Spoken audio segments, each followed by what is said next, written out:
শুভেচ্ছা জানাচ্ছি। আমি তন্ময় কর্মকার। গত পর্বে আমরা শিখেছি HTML এর ভিডিও ট্যাগ নিয়ে।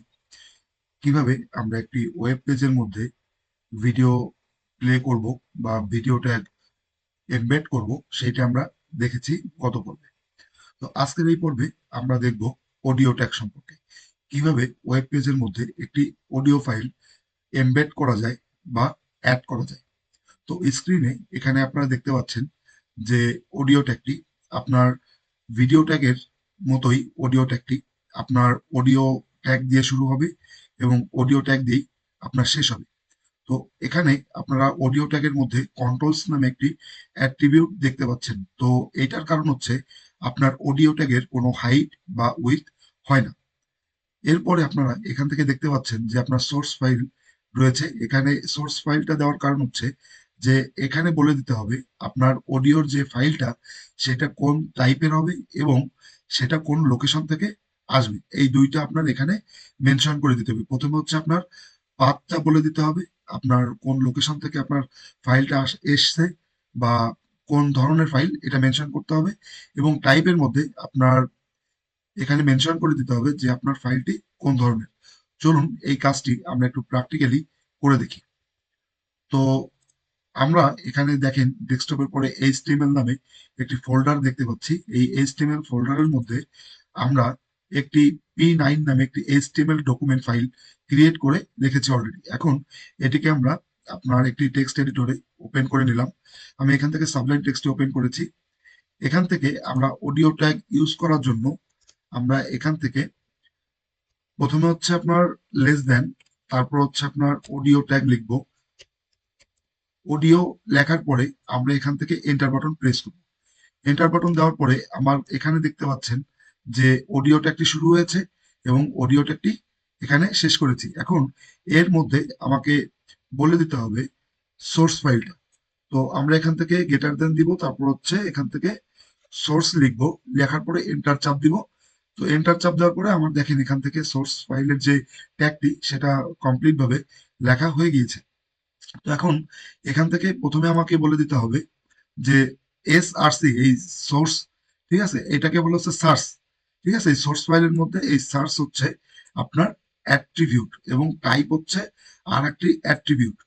ঠিক আছে, এখন এখানে আমরা পাথ বলে দিব।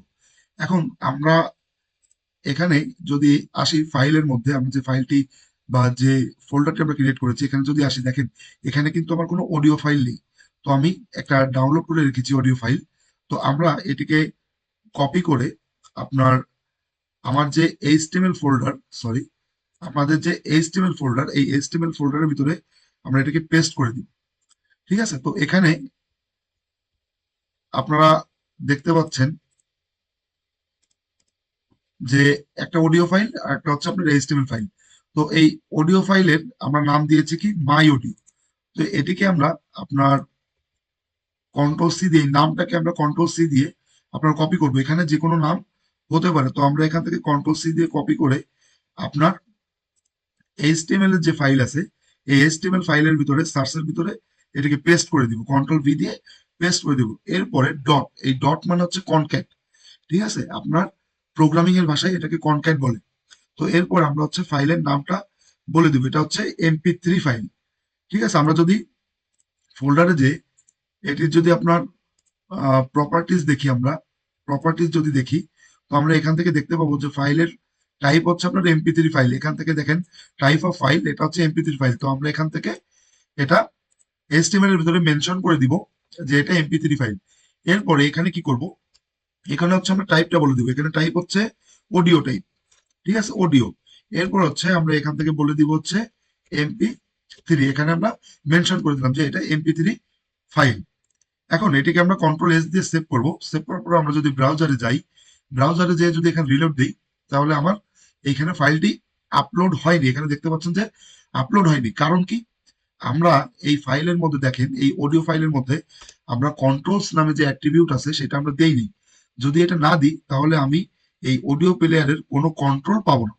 আপনার প্লে করতে পারবো না, পজ করতে পারবো না, সাউন্ড কমাইতে বাড়াইতে পারবো না। ঠিক আছে, তো এটার জন্য আমাকে কি করতে হবে, আমরা এখান থেকে কন্ট্রোলস নামে যে অ্যাট্রিবিউট আছে আমরা সেই অ্যাট্রিবিউটটা এখানে দিয়ে দিব। কিসের মধ্যে দিয়ে দিব, আমরা এই অডিও ট্যাগের যে শুরু করেছিলাম সেখানের মধ্যে আমরা দিয়ে দিব। এরপর আমরা এখান থেকে কন্ট্রোল এস চেপে ধরে সেভ করব। সেভ করার পরে ব্রাউজারে যে রিলোড দিব। রিলোড দিলে দেখেন এখানে একটু জুম করে দেই। এখানে দেখতে পাচ্ছেন যে আমরা এখান থেকে একটা অডিও ফাইলের কন্ট্রোল পেয়ে গিয়েছি, এবং এইখান থেকে যদি আমরা একটু সাউন্ড কমিয়ে দেই, ঠিক আছে? আপনার আবার যদি চান বাড়াই দিতে পারেন, এখান থেকে কমানো যাচ্ছে, ঠিক আছে? এটাকে মিউট করা যাচ্ছে। তো আমরা এখান থেকে যদি একটু কমিয়ে দিই, কমিয়ে দিয়ে যদি ভিডিওটি বা সরি আপনার অডিওটি একটু যদি রান করি, তাহলে আপনারা অডিওটি পেয়ে যাচ্ছেন। তো আপনার এইচটিএমএল হচ্ছে খুবই খুবই একটা ইজি ইজি ব্যাপার। আপনারা যে কেউ চাইলে এটা শিখতে পারবেন। তো যে পর্যন্ত দেখিয়েছি, আশা করি বুঝতে পেরেছেন অডিও ট্যাগের ব্যাপারটা। যদি ভিডিওটি ভালো লেগে থাকে, অবশ্যই ভিডিওতে একটি লাইক কমেন্ট করবেন, এবং পরবর্তীতে এই ধরনের টিপস পেতে আমার চ্যানেলটিকে সাবস্ক্রাইব করবেন। ধন্যবাদ সবাইকে।